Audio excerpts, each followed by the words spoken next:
Muchas gracias, Pastor Matías. Buenos días, hermanos. Que el Señor les bendiga. Es un gusto poder estar con ustedes en esta tarde ya y ser bendecidos, edificados por esta comunión, por la predicación de la palabra. De verdad, nos gustaría en el futuro próximo, Dios nos permite, y cuando todas estas restricciones hayan terminado, que nos podamos juntar, que podamos eh, participar los unos de los otros, de los frutos que el Señor ha producido en nuestras vidas, que seamos bendecidos, edificados, que podamos estar juntos. Entonces, es un gusto poder estar con ustedes. Nosotros también allá en la plantación de Valdiva estábamos en una serie que hoy vamos a pausar. Estamos estudiando el libro de Hechos y hoy vamos entonces a ir a ese texto de la Escritura en el Evangelio de Juan, capítulo 13, versículos 34 a 35. Entonces, les pido que ustedes se dirijan allá, bueno, que abran sus Biblias o acompañen la lectura aquí que aparece en pantalla. Amén, ¿estamos ahí? Bueno, eh, Juan 13, versículos 34 a 35 dice lo siguiente: un mandamiento nuevo les doy, que se amen los unos a los otros, como los he amado. Ámense también ustedes los unos a los otros. En esto conocerán todos que son mis discípulos, si tienen amor los unos por los otros. Yo les invito a que oremos una vez más para que el Señor nos bendiga en la predicación de su palabra, para que el Señor edifique, alcance nuestros corazones, abra camino por su palabra hasta lo interior de nuestro ser y seamos transformados por su palabra. Padre Santo, muchas gracias, Dios, por tu palabra, Señor, porque ella es alimento para nuestros corazones, Señor. Es fortalecimiento para nuestra alma, Señor. Es dirección para nuestro caminar, Señor. Y sobre todo es el testimonio de tu amor en Cristo hacia pecadores, Señor. Ayúdanos, Señor, a entender este texto y ser capacitados por tu Santo Espíritu a vivir las palabras de lo que tú nos pides en ella. Oramos agradecidos en el nombre de Jesús y para tu gloria. Amén. Ok, mis hermanos, lo que acabamos de leer está dentro de los últimos momentos de la vida de Jesús antes de su crucifixión. Entonces, las palabras que nosotros tenemos aquí son palabras de despedida, retrata las últimas horas de Jesús con sus discípulos. Aquí Jesús ya se apartó del ministerio público, se apartó de las multitudes, tiene un momento íntimo y al lado de los más cercanos. De hecho, Judas ya había salido de en medio de ellos para traicionar a Jesús, y antes de esa salida el Señor estaba advirtiendo que había un cuerpo extraño dentro del grupo, que había un traidor, y esto dejaba en tensión el ambiente. Pero este hombre ya salió, Judas ya salió, y ahora las palabras son mucho más íntimas. El versículo anterior dice: hijitos míos, aún estaré con ustedes un poco, ¿no? Avisando que él se iba a ausentar por un tiempo, y al lugar a donde él se dirigía ellos no podrían ir, él estaba yendo a la cruz, ¿no? Entonces aquí tenemos palabras cargadas de emoción y sentimiento y de instrucción también, porque estos discípulos ahora se enfrentarían a vivir la vida sin su maestro físicamente entre ellos. Entonces el Señor les va dando instrucción y los va preparando para ese momento. Entonces, después de que él anunciara que partiría y que ellos no podrían ir con él, Jesús les declara lo que espera de ellos mientras que él no esté. Y con estas palabras que nosotros acabamos de leer, Jesús expresa muy claramente lo que debe caracterizar a un discípulo suyo. ¿Cuál es la marca que debe ser exhibida por un cristiano para ser considerado un discípulo de Jesús? ¿Cuál es la marca que tú y yo debemos exhibir para que nosotros seamos reconocidos como discípulos de Cristo? Eso es lo que nosotros vamos a ver hoy. Y es importante que nosotros lo entendamos, porque si nosotros no exhibimos esta marca por la que son reconocidos los discípulos de Cristo, entonces nuestro testimonio, nuestra profesión de fe en Jesucristo van a quedar comprometidas. En aquella época los discípulos eran reconocidos como siendo de Jesús por una sencilla razón: siempre estaban con él.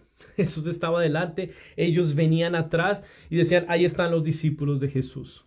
¿No? Tanto era así que la recomendación de los rabinos a sus discípulos era: cúbranse con el polvo de sus maestros. O sea, caminen tan cerca de ellos que cuando ellos caminen y levanten polvo de los caminos polvorientos, que ese polvo los cubra a ustedes. Pero ahora Jesús se va a ir, va a estar ausente, y entonces, ¿cómo deberían ser reconocidos los discípulos de Jesús ahora que no está entre ellos? ¿No?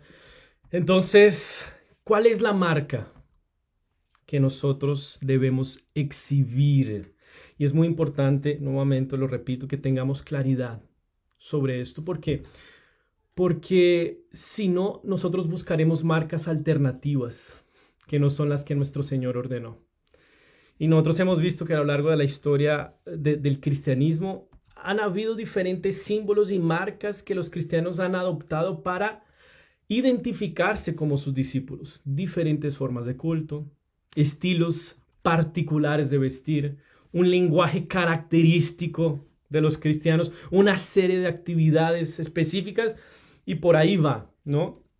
Pero Jesús establece una marca que es transversal a cualquier forma particular de vestir, cualquier forma específica de culto, cualquier forma particular de lenguaje, que trasciende culturas, que trasciende tiempos, que trasciende denominaciones, tradiciones teológicas. ¿Cuál es esa marca? Y nuevamente, les repito, ese es el tema de nuestro sermón. ¿Cuál es la marca que debe identificar a todo discípulo de Cristo? Entonces, leamos nuevamente versículo 34. Un nuevo mandamiento les doy: que se amen unos a otros, así como yo los he amado. Ámense también ustedes unos a otros. La marca es amarse los unos a los otros como Cristo nos amó. Entonces este mandamiento, esta marca comienza con el establecimiento de un mandamiento promulgado para el Señor, para estos discípulos: ámense los unos a los otros. Y era un mandamiento especialmente complicado, difícil para estos discípulos que tenían serias diferencias entre ellos, diferentes temperamentos, trasfondos diversos, culturas diferentes, preferencias políticas en oposición. De hecho, el Evangelio de Lucas relata que en algunos momentos atrás estos mismos discípulos estaban discutiendo quién sería el mayor entre ellos. ¿Quién se sentaría a la derecha de Jesús? Su preocupación no era servirse y amarse los unos a los otros, sino quién tendría dominio entre ellos. Y el Señor les dice: hey, ámense unos a otros. Entonces, este mandamiento no es solamente difícil para ellos, también es difícil para nosotros hoy en día. Y es autoritativo para nosotros, también como lo fue para ellos. Es decir, este mandamiento merece nuestra obediencia y nuestra conformidad. Ámense los unos a otros. ¿Y qué se trata? ¿De qué es lo que estamos hablando aquí? De un mandamiento. O sea, eso significa que el Señor no nos está sugiriendo o recomendando que haya amor entre nosotros. Lo está ordenando. Un nuevo mandamiento les doy: ámense los unos a los otros. Y ahora, lo curioso aquí es que Jesús va a calificar este mandamiento como un nuevo mandamiento, ¿no? Pero este mandamiento ya había sido establecido en el Antiguo Testamento, cuando el pueblo de Israel fue sacado de Egipto y se le entregó la ley. Allá en Levítico 19:18 dice lo siguiente: no te vengarás, ni guardarás rencor a los hijos de tu pueblo, sino amarás a tu prójimo como a ti mismo. Amar al otro ya había sido promulgado desde allá. Tenemos esa ley en el Antiguo Testamento, pero parece que los discípulos la desconocen. ¿Por qué? Porque no la viven, ¿no? Ya dijimos que la preocupación de los discípulos no era la de servirse, sino la de ocupar los altos de dominio y de preeminencia, ser el mayor entre ellos. Así que el Señor les llama la atención y les dice, hey, parece que esto de amarse los unos a los otros es una novedad para ustedes. Parece que esto no lo han escuchado nunca porque sus relaciones no reflejan esto. Entonces, un mandamiento nuevo les doy, que se amen los unos a los otros. Calvino, comentando este texto, dice que Jesús estuviera proponiendo lo siguiente. Quiero que recuerden continuamente este mandamiento como si fuera una ley recientemente promulgada. Quiero que piensen que esto ha sido dicho ahora mismo, no desde el anterior, porque parece que ustedes no lo viven. Y la pregunta con esto, con este nuevo mandamiento, con el que trata este mandamiento el Señor Jesús dirigido a sus discípulos, es que nos preguntemos, ¿será que si el Señor mira para dentro de nuestras iglesias, tendrá que exhortarnos de la misma manera? ¿Será que el Señor tendrá que deciros, oye, voy a darles un nuevo mandamiento? Voy a decirles algo que parece una novedad para ustedes, porque no es vivido por ustedes. Que se amen los unos a los otros. Ahora, este mandamiento no es nuevo únicamente por esta razón. Él es nuevo también y principalmente por la calidad en la que nosotros debemos amar. El antiguo mandamiento, o la primera vez que se promulgó, decía, ama a tu prójimo como a ti mismo. Pero ahora la referencia o la calidad de amor, la manera en la que debemos amar es así como yo los he amado. O sea, la calidad del amor con la que debemos amar está definido no por nuestros términos, no por nuestras opiniones, no como bien nos parezca, sino por el amor de Cristo. Es en sus términos, es así que nosotros cumplimos y obedecemos este mandamiento de amarnos los unos a los otros, así como yo los he amado. Entonces, la novedad principal en este mandamiento es que la nueva referencia de amor está en Cristo. Así como han sido amados por mí, ámense los unos a los otros, con servicio, con generosidad, con obediencia, con sacrificio. Y a todo este episodio le seguiría la cruz. Jesús todavía no había ido a la cruz. Imagínate, Él va a llevar el amor a un nivel, a un concepto extraordinario, a un nivel que estos discípulos ni ninguna otra persona en el mundo habían visto. El Hijo de Dios, sin pecado, sin mancha, ocupando el lugar que pecadores merecían para darles una vida con Dios. En esto conocemos el amor. Va a resumir Juan en su epístola, en que Él entregó la vida por nosotros. Entonces, ámense así como yo los amé, y a esto le vendría la cruz. Un amor que se humilla para buscar al ofensor. Un amor que perdona. Un amor que sirve generosamente. Un amor que entrega absolutamente todo. Un amor que no paga mal por mal. Un amor sacrificial que se niega a sí mismo. Tremendo. Duro. O sea, el Señor les puso la vara allá arriba. Y la pregunta natural, ¿cómo podemos amar de esta manera? ¿Cómo es posible reproducir ese amor al que Cristo nos está llamando y nos está ordenando, así como Él nos amó? ¿Cómo lo hacemos? Y la respuesta es, mis hermanos, no es teniendo a Jesús apenas como un ejemplo. Es teniéndolo como Redentor y Señor. Muchos miran la obra de Jesús como un ejemplo. Que todo lo que Jesús hizo en su obra fue modelar un amor para que nosotros imitemos. Un amor servicial, compasivo, generoso, sacrificial. Pero si todo lo que Jesús hizo en la cruz fue darnos ejemplo y modelar para nosotros un amor que si nosotros lo practicamos es capaz de reparar el mundo como muchos piensan, estaríamos perdidos, porque seríamos incapacitados para hacerlo, sería imposible. Pero la obra de Jesús no es apenas un ejemplo de cómo podríamos amar para que el mundo fuera mejor. Muchos piensan así. Jesús fue un hombre, un buen maestro, un ejemplo extraordinario de amor abnegado. Fue muerto víctima de la violencia del Estado por amar y buscar la justicia de los oprimidos. Y eso es todo para Jesús. Si nosotros imitamos ese ejemplo de Jesús, oye, el mundo sería mejor. Su vida es solo un ejemplo, una inspiración para imitar. Pero tener a Jesús como ejemplo, apenas como ejemplo, es aplastante, porque nadie puede amar así. Entonces, el camino para amar así como yo los he amado es teniendo a Jesús como Redentor. Su muerte no es apenas un ejemplo. Su muerte es redención, rescate por los pecadores.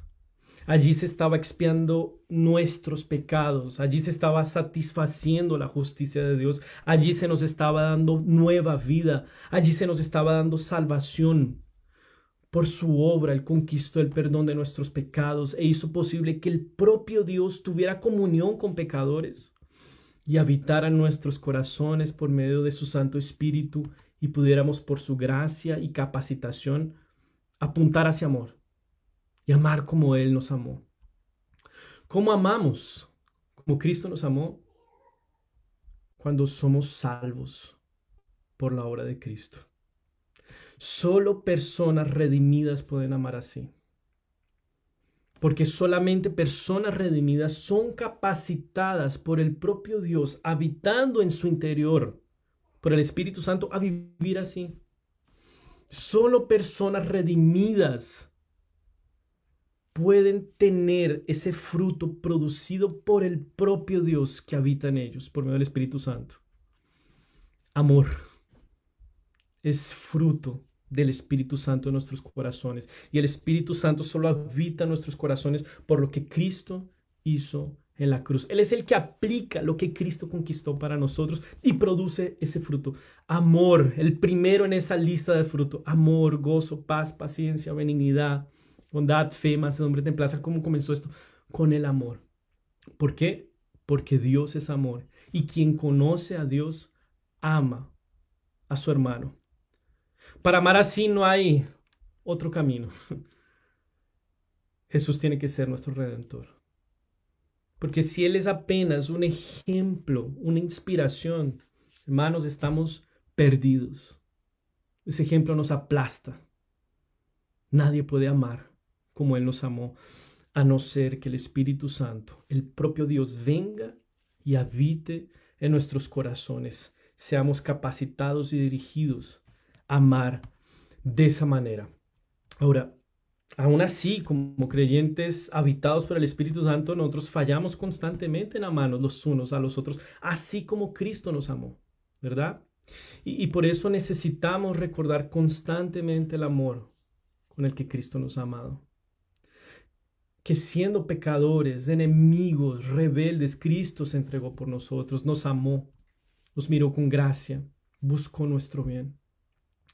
Entonces necesitamos, mis hermanos, orar constantemente, pedir al Señor que haga abundar su gracia en nuestros corazones para amar de esta manera, para que por su Santo Espíritu ilumine lo que fue hecho en nuestro lugar en Cristo Jesús, para que podamos amar como Cristo. Si nuestros corazones no son constantemente expuestos al Evangelio, el amor con que Cristo nos amó será imposible. Entonces, recordemos constantemente el Evangelio. Pidamos al Señor que derrame su amor en nuestros corazones por el Espíritu Santo que nos fue dado. Y que ese amor siendo derramado, que tuvo su conquista ya en la cruz, pueda ser repartido a otros de esa manera. Entonces, ya vimos que a todo este episodio donde Jesús está entregando este nuevo mandamiento, vendría la cruz. Pero el Señor ya había manifestado de manera práctica su amor por ellos. Y yo quiero hacer mención a un evento de amor también sacrificial, generoso por estos discípulos.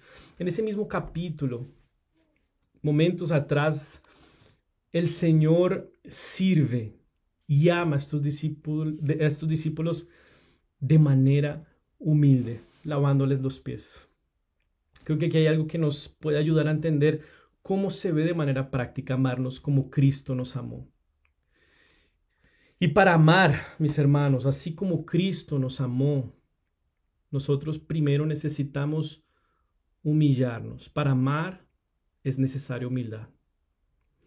El Señor, siendo el propio Dios encarnado, asume la posición más insignificante de la casa para servir a sus discípulos, ¿no? Estos discípulos caminaban por caminos polvorientos, andaban casi descalzos y estos hombres entraban a una casa y sus pies eran terriblemente sucios. Y era una costumbre que en las casas más adineradas hubiera alguien que les lavara los pies a los invitados. ¿Y esta persona quién era? La de más bajo rango dentro de los que servían. Estos discípulos entran a la casa y ¿quién es el que toma este lugar? Más insignificante. Jesús. Se ciñe una toalla, toma un recipiente y comienza a lavar los pies de sus discípulos. Entonces Él, en su amor por nosotros, se despojó de su gloria, se humilló y nos sirvió. Y vemos esa manifestación práctica. Entonces aprendemos con esto que para amarnos los unos a los otros como Cristo nos amó es necesario humillarnos. Así como Cristo se despojó de su gloria y se humilló, nosotros debemos despojarnos no de nuestra gloria, porque no tenemos, sino de nuestro orgullo, de nuestro egoísmo, de nuestros prejuicios que nos impiden muchas veces ir en dirección al otro y servirlo. Y para comenzar a amar de esa manera, nosotros tenemos que comenzar a despojarnos, a curvarnos, a humillarnos y ponernos en una situación vulnerable para que podamos servir a los demás. Esos prejuicios que nos impiden tal vez servir a otros, como este es un rico o este es un pobre, este es educado, este no es como yo, este piensa diferente, este ya me maltrató mucho, jamás lo voy a servir. Pero el Señor se despojó, se humilló, inclusive Él le lavó los pies a Judas, sabiendo de su traición. Lo segundo que vemos aquí es que, bueno, el Señor primero se ciñó la toalla, se humilló, se curvó delante de ellos y lavó sus pies y lavó los pies de personas, de discípulos que lo iban a abandonar. Él extendió gracia.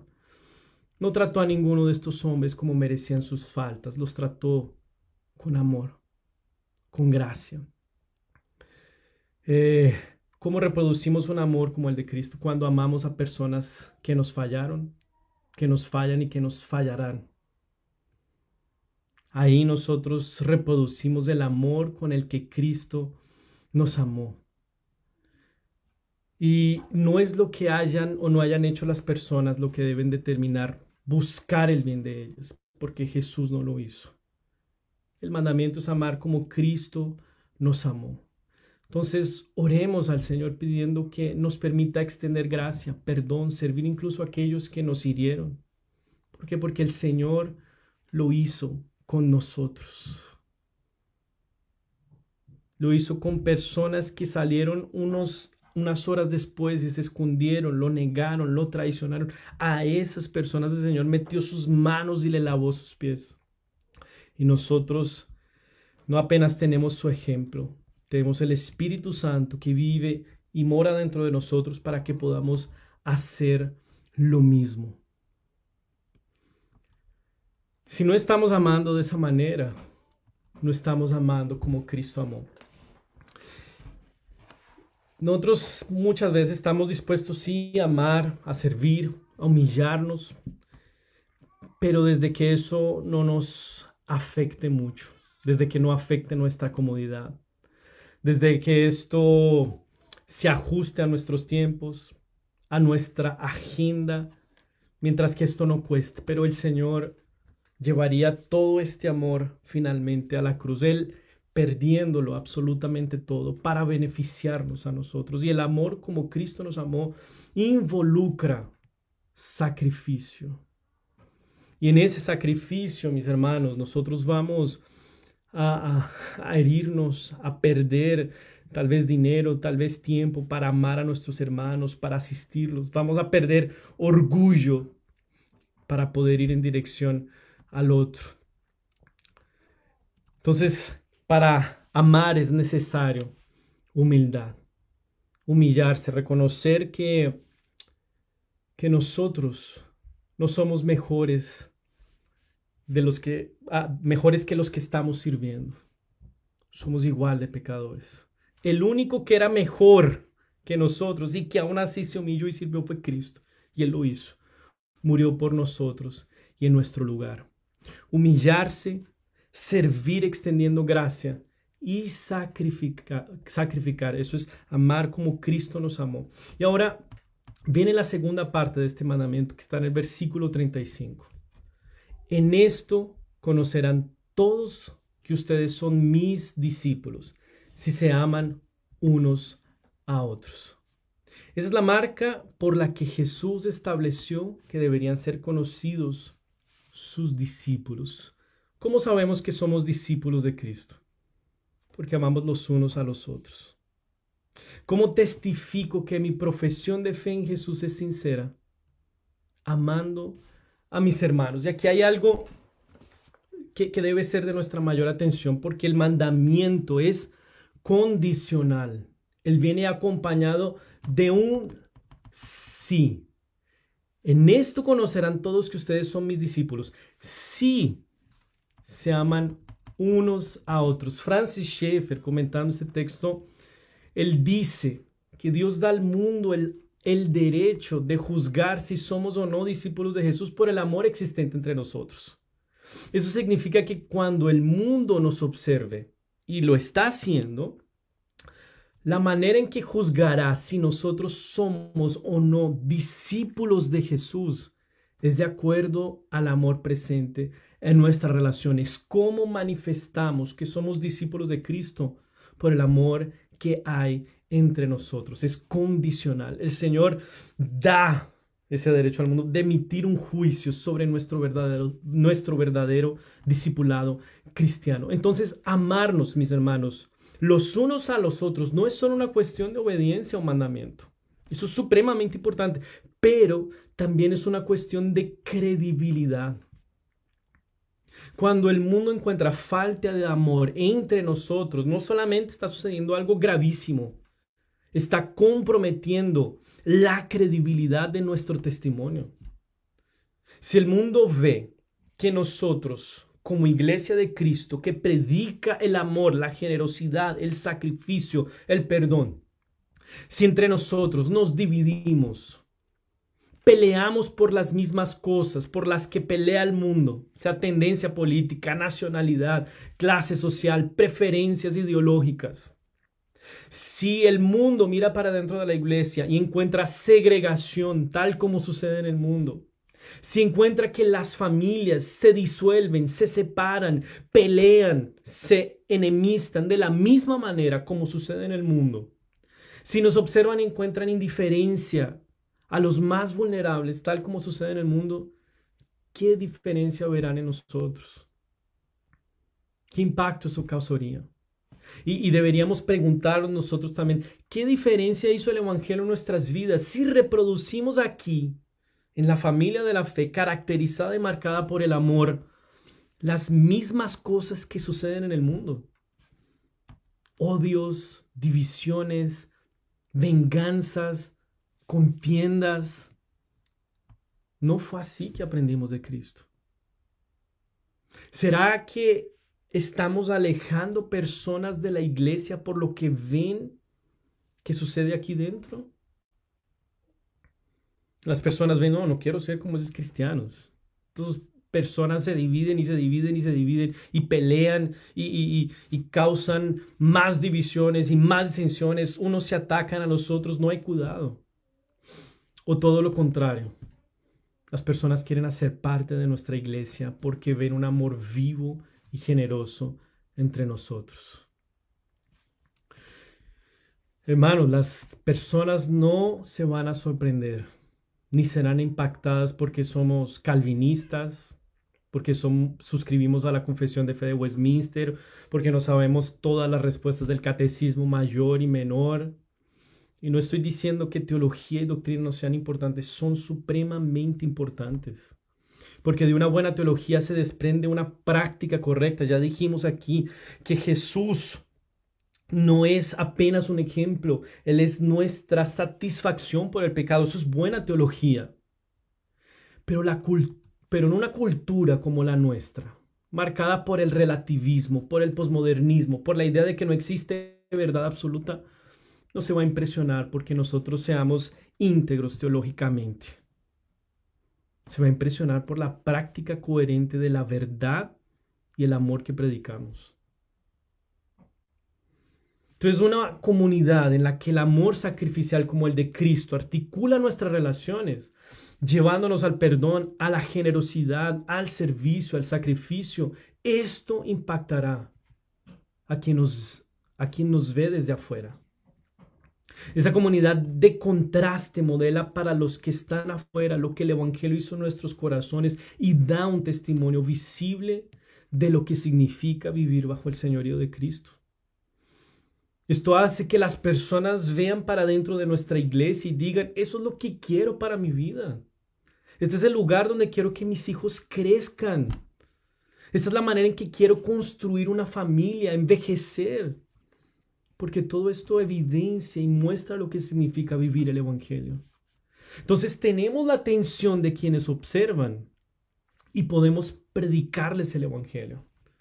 Y que descubran que el fundamento del amor nuestro no es sentimiento, no es romance, no es que todos somos iguales aquí, todos pensamos de la misma manera, todos tenemos el mismo color político, todos tenemos la misma preferencia y por eso nos amamos. No, ese no es el fundamento de nuestro amor, sino que Cristo murió por nosotros para redimirnos, para darnos un nuevo corazón, para colocar su espíritu dentro de nosotros y podamos amar de esa manera.